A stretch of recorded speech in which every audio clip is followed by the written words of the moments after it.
नमस्कार दोस्तों। आज हम बात करेंगे भारतीय इतिहास में ऐतिहासिक काल के वैदिक काल के बारे में। जैसा कि हमने देखा था, ऐतिहासिक काल में हमें पुरातात्विक साक्ष्य के साथ साथ लिखित साक्ष्य जो कि पढ़ा भी गया है वह प्राप्त हुआ है। तो उसके अंतर्गत सबसे पहले वैदिक काल आता है। दोस्तों, वैदिक काल का अगर काल देखें तो ये 1500 से लेकर 600 ईसा पूर्व अर्थात बीसी तक वैदिक काल को माना जाता है। वैदिक काल को दो भागों में बांटकर देखा जाता है। पहला है ऋग्वैदिक काल, जो कि 1500 से लेकर 1000 ईसा पूर्व तक रहा।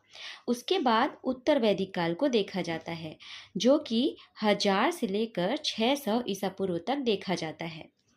ऋग्वैदिक काल के अंतर्गत हम ऋग्वेद को पढ़ेंगे।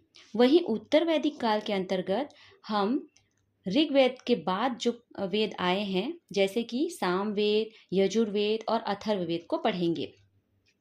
चलिए दोस्तों, इससे पहले हम देख लेते हैं 4 वेदों के बारे में और उसके विषयों के बारे में। तो हमने जैसे कि देखा 4 वेद ऋग्वेद, सामवेद, यजुर्वेद और अथर्ववेद है।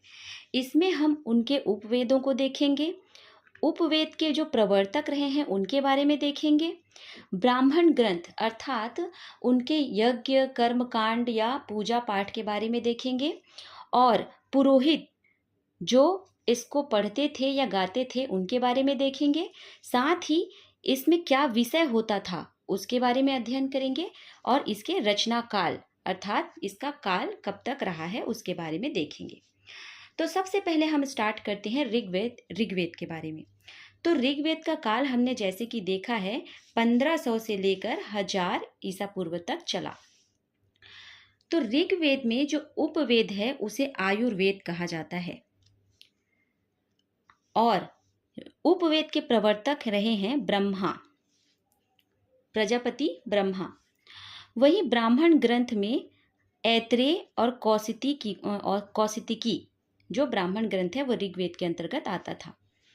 पुरोहित होता, पुरोहित को होता कहा जाता था यहाँ पर, और इनका विषय होता था मंत्र या स्तुति। ठीक है दोस्तों, इसके बाद देखते हैं सामवेद के बारे में। इसके बाद का जितना भी वेद है उसका टाइम पीरियड अगर हम देखेंगे तो 1000 से लेकर 600 ईसा पूर्व के बीच रहेगा। तो सामवेद का उपवेद था गंधर्व वेद, और गंधर्व वेद के जो प्रवर्तक हैं वो नारद ऋषि को माना जाता है। ब्राह्मण ग्रंथ में अगर देखें तो पंचविश, षड्विश, जैमिनी और तांडव इसके प्रमुख ब्राह्मण ग्रंथ रहे हैं। पुरोहित की बात करें तो पुरोहित को उद्गाता कहा जाता था। और सामवेद का विषय था संगीत। दोस्तों, यहीं से हमारे यहाँ भारत में संगीत का प्रारंभ होता है। चलिए अब बात करते हैं यजुर्वेद की। तो यजुर्वेद का जो उपवेद है उसे धनुर्वेद कहा जाता है और धनुर्वेद के प्रवर्तक हैं विश्वामित्र। वहीं इनके ब्राह्मण ग्रंथ में सतपथ और तैत्तिरीय ब्राह्मण ग्रंथ को लिया जाता है। सतपथ ब्राह्मण ग्रंथ को लघु वेद भी कहा जाता है। इनके पुरोहित की बात करें तो इसके पुरोहित को अर्धवयु कहा जाता था और इसका विषय था यज्ञ या कर्मकांड। अथर्ववेद की बात करें तो अथर्ववेद को सबसे नया वेद भी कहा जाता है। अथर्ववेद के जो उपवेद हैं उसे धनुर्वेद कहा जाता है और इसके प्रवर्तक हैं अथर्ववेद के जो उपवेद हैं उसको शिल्पवेद कहा जाता है और इसके जो प्रवर्तक हैं वह विश्वकर्मा जी हैं। दोस्तों, जैसा कि हम जानते हैं कि विश्वकर्मा जी को भवन निर्माण और शिल्प वेद के लिए जाना जाता है। तो यहीं से हमारे यहाँ शिल्प कला का आविष्कार होता है। और ब्राह्मण ग्रंथ में गोपथ ब्राह्मण ग्रंथ रहा है। इसके जो ब्राह्मण हैं पुरोहित को ब्रह्मा कहा जाता है और विषय इसमें रहा है चिकित्सा और जादू टोना। ठीक है दोस्तों, अब हम बात करते हैं ऋग्वैदिक काल के अंतर्गत ऋग्वेद के बारे में। तो ऋग्वेद में 10 मंडल, 1028 सूक्तियाँ और 10,580 श्लोक या उसी को ऋचा या मंत्र भी कहा जाता है। अब यदि बात करें ऋग्वेद के 10 मंडलों की, तो 10 मंडल में प्रथम और 10वां मंडल जो है वह सबसे नवीनतम मंडल माना जाता है। वहीं तृतीय और सप्तम मंडल को सबसे प्राचीन मंडल के रूप में जाना जाता है। अब यदि बात करें तृतीय मंडल की, तो तृतीय मंडल के जो पुरोहित हैं वो विश्वकर्मा ऋषि जी हैं। तृतीय मंडल में गायत्री मंत्र का उल्लेख हमें मिलता है।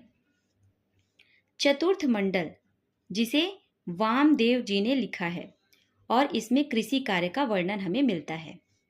पंचम मंडल की बात करें तो अत्रि ऋषि ने इसे लिखा है और षष्ठम मंडल की बात करें तो भारद्वाज जी ने इन्हें बताया है। सप्तम मंडल गुरु वशिष्ठ के द्वारा लिखा गया है और अष्टम मंडल कण्व ऋषि के द्वारा लिखा गया है, जिसमें बालखिल्य परिशिष्ट का वर्णन हमें मिलता है। अब यदि बात करें नवे मंडल की, तो नवे मंडल पवमान अंगिरा ऋषि के द्वारा लिखा गया है और इसमें सोमदेव का वर्णन मिलता है। वरुण देव का भी वर्णन इसमें मिलता है। 10वें मंडल की बात करें तो 10वां मंडल, जो कि सबसे नवीनतम मंडल के रूप में हमने देखा था, इसके पुरुष सूक्त में हमें शूद्र शब्द का सबसे पहले वर्णन मिलता है। दोस्तों, जैसा कि मैं बता दूं, पहले जो वर्ण विभाजन था वह जन्म के आधार पर न होकर कर्म के आधार पर था। अर्थात किसी एक परिवार में ब्राह्मण, वैश्य, क्षत्रिय या शूद्र चारों ही वर्ण व्यवस्था हो सकता था। किंतु जब उत्तर वैदिक काल आता है तो वर्ण व्यवस्था जन्म के आधार पर हो जाता है। Thank you.